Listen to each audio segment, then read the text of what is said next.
अस्सलाम वालेकुम। Drama serial वहम की नेक्स्ट एपिसोड में दिखाया जाएगा कि नसीम जो ख़ावर का घर खाली करने पर राज़ी नहीं है और ख़ावर ने उसको धमकियां देकर भी उसको निकालने की कोशिश करी, लेकिन वो फिर भी घर खाली करने को राज़ी नहीं है। उसने साफ़ कह दी ये घर मेरा है और मैं अपने घर को छोड़ के नहीं जाऊँगी। अब ख़ावर जो कि एक बदमाश टाइप का आदमी बन चुका है और वो अपने मकसद के लिए और मतलब अपना रुखसाना के बारे में किसी को पता न चल जाए है तो वो क्या करेगा, नसीम की बेटी फ़ायज़ा को किडनैप करवा लेगा और नसीम बहुत ज़्यादा परेशान होगी और उसे पता चल जाएगा कि ये सब कौन कर रहा है। नसीम भी काफ़ी ख़तरनाक औरत है, वो भी ख़ावर से कम नहीं है।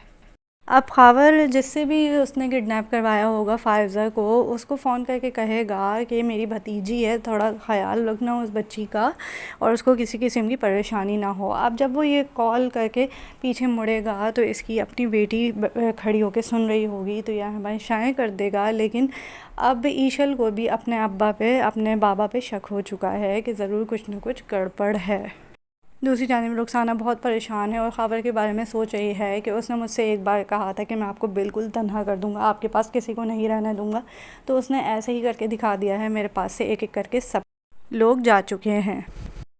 अब जो कि एक बंदा रह गया है जो कि रुखसाना के साथ रह रहा है और वो है अम्मा भी। अब ख़ावर को कोई ना कोई चाल चल के अम्मा भी को अपने घर में लाना है। तो ख़ावर को इस चीज़ का मौका इस तरह से मिल जाएगा कि अम्मा बी की तबीयत एक रात ख़राब हो जाएगी। उनको लगेगा कि किसी ने उनका गला दबाया है और रुखसाना उनको बचाने की कोशिश करती है, उनको हॉस्पिटल ले जाती है, उनकी हालत बहुत बिगड़ जाती है। सब हॉस्पिटल में जमा हो जाते हैं, ख़ावर वगैरह को, जुनैद को और फ़रीद वगैरह को सबको बुला लिया जाता है।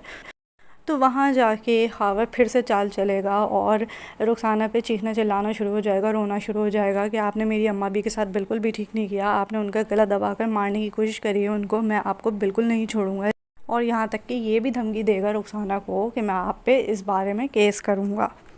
अब एक अम्मा भी गई सहारा था रुखसाना को, लेकिन अब वो भी इस घर से चली जाएंगी ख़ावर के पास और जुनैद बैठ के ईशा से यही बोलेगा कि अम्मा भी जब हमको बताती थी कि अम्मी ने उनके खाने में मिर्चें मिलाई हैं तो हमें अम्मा भी पे यकीन कर लेना चाहिए था, ना कि अपनी अम्मी की बातों पर यकीन करते तो ये सब ना होता आज।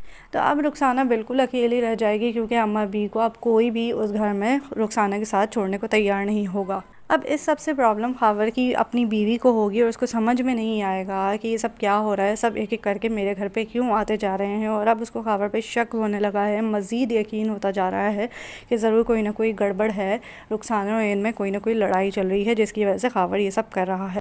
लेकिन अभी ख़ावर ये नहीं जानता कि उसने नसीम जैसी औरत से पंगा ले लिया है और वो अपनी बेटी को छुड़ाने के लिए सब कुछ तहस नहस कर देगी।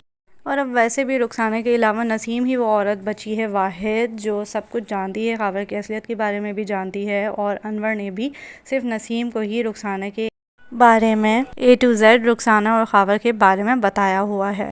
और अब बस एक दो किस्तों की बात है, उसके बाद नसीम आके सारे ड्रामे का पासा पलट देगी और ख़ावर के बारे में सब कुछ सामने आ जाएगा। तो अगर आपको मेरी वीडियो अच्छी लगे तो लाइक कीजिएगा और इस चैनल को भी सब्सक्राइब कीजिएगा। Thank you. अल्लाह हाफ़िज़।